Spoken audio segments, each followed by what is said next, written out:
We're having a conversation with Professor Jack Long from the Acton MBA. Professor Long, what is it that you find exciting about teaching entrepreneurship? There's three main reasons I love teaching entrepreneurship. First is it's a challenge for me. Students sometimes say we teach by the Socratic method, so they'll say, well, what's so hard about asking a bunch of questions that you don't have to have the answers to, because we don't lecture at Acton. But it's a real challenge to keep the discussion flowing and the energy going and think of just the right question to ask at the right time. So it's a big challenge. Secondly, I learn a lot from every discussion. I've been engaged in entrepreneurship for more than 20 years, but still, even a case that I've taught many times, I will learn something new from every discussion. Just an angle on the case I hadn't thought of, and so I really enjoy that too.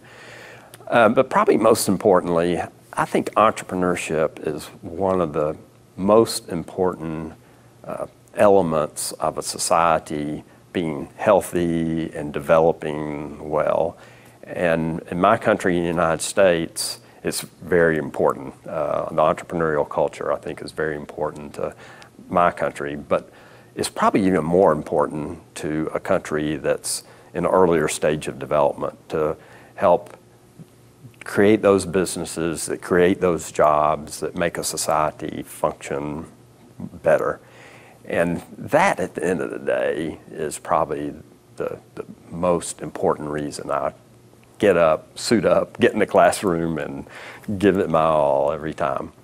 And what do the students of Acton expect from their professors? Tough questions is the number one thing. They expect to be held highly accountable. We do everything we can, including written contracts, to set an environment of we are mutually accountable to one another. The students are accountable to one another for preparing and following what we call the case discussion process. We have a very particular way that we think a case discussion ought to be conducted. But also the professors are accountable. The contract we have with the students specifies that the teachers they will be prepared, they will be on time, they will hold students accountable. And so that culture of mutual accountability the students expect. And if it breaks down for any reason, you'll hear about it as a teacher. If you're letting students, diverge from the discussion process, for instance, and not pointing it out to them, you'll hear about that from the students. But they're there to learn. Acton students generally aren't motivated by getting a diploma. They get a diploma, but that's not the fundamental reason they're there. It's to learn about entrepreneurship. And so that's what they expect of their teachers. It's tough questions that help them learn about entrepreneurship. And they also expect to learn how to live a life of meaning. What does that mean? Yeah, and that's we make three promises. Learn to make money, and that for a business school seems, you would expect that. Learn to learn is the second promise, and that's a little less conventional, but people can pretty quickly get their arms around. The Socratic process helps you be a lifelong learner. The learn to live a life of meaning is the sort of most audacious promise we make. And I'll tell you first what it doesn't mean. It doesn't mean we preach to you, a student, that you ought to live your life a certain way. It means we ask you as a student hard questions and force you to think about hard choices in your life that you're probably going to face. And then we don't tell you, oh, that's a good choice or that's a bad choice. We just make you make the choice and then support your choice with deep thought. For instance, do you want to make a lot of money or do you want to spend a lot of time with your family?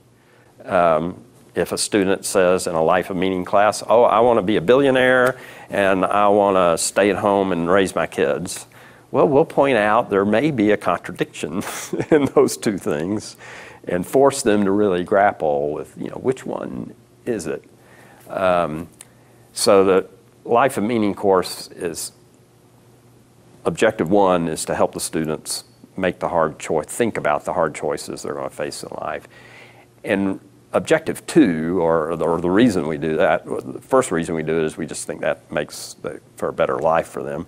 Secondly, if you're going to be an entrepreneur, you really need to know yourself. If you don't really know what motivates you, you're not likely to be a successful entrepreneur. So even from a more practical, be a good entrepreneur, we think the Life of Meaning course is essential to that.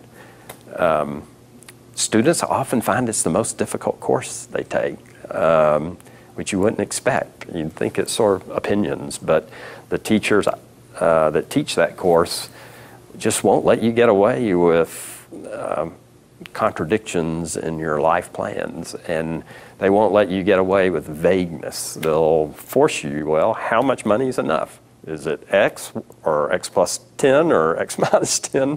You know, what do you want to earn? Where do you want to live? How many kids do you want to have? And look for inconsistencies there and then probe on them. And students often tell me those are the most difficult questions they face in the program. Are there complaints? Students will complain, yeah. But the complaints change. There's not so many complaints. At the end of the program, there's hardly any complaints. At the first few months of the program, the first complaint we get is they don't get any answers because we teach Socratically, which means we ask questions. And that's all we do is ask questions. And so there will be a class where a professor might ask a question and a student feels like no one really answered it sufficiently, none of the students, and the professors just say, well, I guess we'll have to get back to that sometime. And they desperately want the professor to stop class and here's the answer. And because in most schools, particularly at the undergraduate level, it's sort of lecture and test, and they're used to that.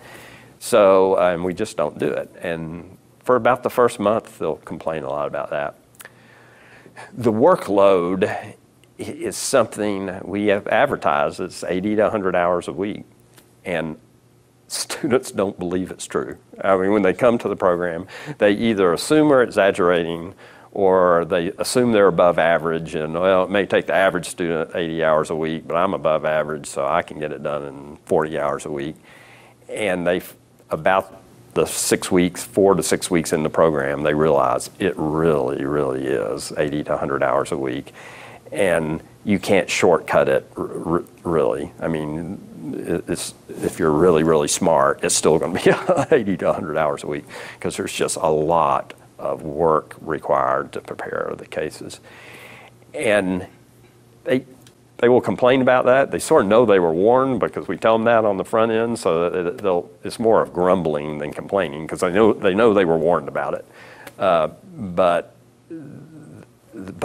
they get used to that. You know, one of the reasons we work them so hard is in order to cover all the material in the compressed time frame we do it. They have to work that many hours. But secondly, if you're going to be an entrepreneur, particularly in the early stages of starting a business, you got to be willing to work 80 to 100 hours a week. It's just a requirement for the job. So we see it as sort of almost like athletic training for being an entrepreneur. And finally, Professor Long, if a student approaches you and asks for advice about being an entrepreneur, would you give him an advice? I would hope that I would ask them questions. I would stay in the Socratic method, that I would not say, oh, here's what you need to do. Or they tell me, I've got this choice, A or B, which one should I do? That I would hope I wouldn't say, oh, B, that's definitely what you need to do. I would try to ask them questions about the choice they have in front of them to help them come to a conclusion.